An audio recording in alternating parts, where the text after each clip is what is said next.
જય વીર ભીમ દાદા। આજ રોજ અમે મીઠી વીરડી ગામે આવ્યા છીએ અને આ પાયાનો નજારો જોતા એમ કહેવાય છે કે આ પાયાના હોલમાંથી નીકળી જાય તો હોહરા એમ કે દેખાય। આ જો આરપાર નીકળી જાય તો એમાંથી પાપ મુક્ત થઈ જાય। જોતો ભાઈ તું નીકળતો હોહરું નીકળાય છે આમાંથી। આવી રીતે હોહરા નીકળી જાય તો એમ કે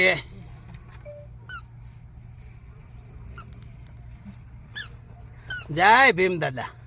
જો આવી રીતે હોહરા નીકળી જાય હા તો એ પાપમાંથી મુક્ત મળી જાય છે। સરસ છે। અમારે જલ્પેશભાઈ હોહરા નીકળી ગયા છે એમને નીકળી જાય છે।